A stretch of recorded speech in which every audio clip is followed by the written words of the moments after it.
Friendship, the final episode of the Friendship arc, and the final backlogged Steven Universe episode that I have to review. Aside from the remaining shorts, as you guys have pointed out, I am going to still do those. This is the episode that finally wraps up the issues between Pearl and Garnet. Pearl, working tirelessly, has managed to find a way to use the technology in Peridot's escape pod to monitor what warps are activated and when. Now they can trace where Peridot is going on Earth. This allows them to track her to the Galaxy Warp, where she's trying desperately to rebuild the Homeworld Warp, confront her there, drive her off, and eventually track her again to a crashed Gem ship, one of the ships that Gems originally used to come to Earth before the warp system was established here. However, Peridot has set a trap for them. She's taking control of the ship's defenses, and while they are a little Galaxy Questy in their design, in that it's arguable how functional they would actually be in a real-life situation, she does manage to trap Garnet and Pearl in a crushy room, one of those rooms with the moving walls, like the trash compactor from Star Wars, to reinforce exactly how much of a nerd I am. And it's in this room,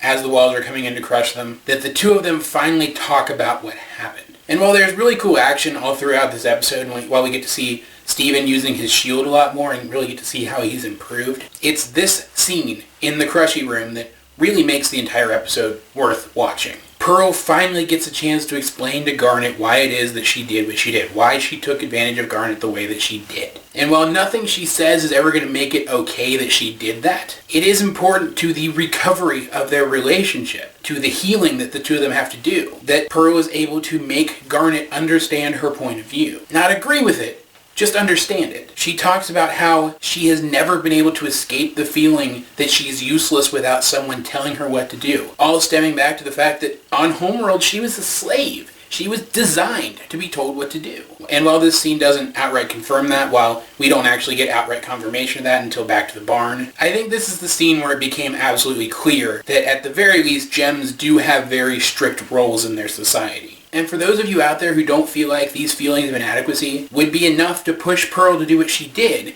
keep in mind that she doesn't just feel inadequate. She was indoctrinated to feel inadequate. It's part of the core of her psyche. And again, it doesn't make what she did right, but it does make it understandable. And all of this prompts Garnet to go into the reason why she was so disappointed in Pearl. Yes, she was violated. Yes, she values fusion very highly. But she also looks up to Pearl. Pearl is a hero to her.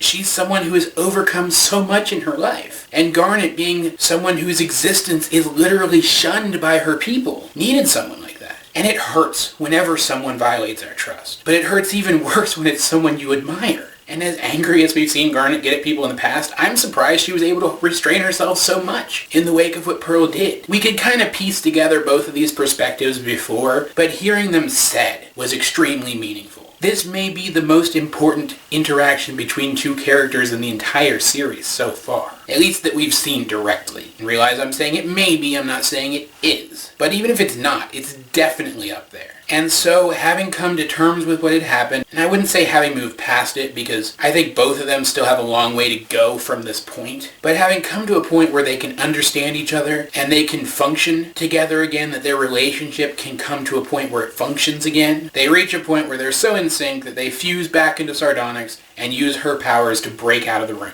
And while Peridot does still manage to escape from them again, the crystal gems are still in a better place now than they were when the episode started. And I know there are a lot of people out there who feel like this resolution came too quickly, that it was rushed. And from a certain perspective, I agree with you. It doesn't really feel like it was given as much time as it could have been, especially considering the weight of what happened. But I'd like to ask those people to consider the fact that this is an 11-minute format show. Unless you want them to dedicate an entire season's worth of B-plots, or the majority of a much larger arc, to this, it had to be resolved fairly quickly, within the scope of the runtime of the show. It's just as important for a show to move on when the time comes as it is for storylines to be fully explored. Sometimes even more so, depending on the attitude of the network. Not only that, but realize that these episodes all aired together in 1 week. If they had aired as designed, they would have aired one a week for 5 weeks, giving each viewer more time to digest everything that had happened and let it percolate. And likewise, the show is written and paced to imply very heavily that weeks are taking place in between these episodes. It may have only taken about 55 minutes for this to resolve from our perspective, but from theirs, it's been weeks. Weeks and weeks of having to sit on this stuff, having to think about it constantly, having to come to terms with it on both sides. on all sides, since this didn't just affect two people. The episode still gave us an extraordinarily strong closing to the arc that carried messages of owning up to what you've done wrong, of admiration between friends, and of the power of forgiveness. And at the end of the day, it's that message of the power of forgiveness that I feel gives Steven Universe a lot of its impact. I like that it was explored here as it has never been explored in the show so far. As far as I'm concerned, this is an extraordinary episode. It's still flawed because everything is flawed. Is it more flawed than some other episodes of this show?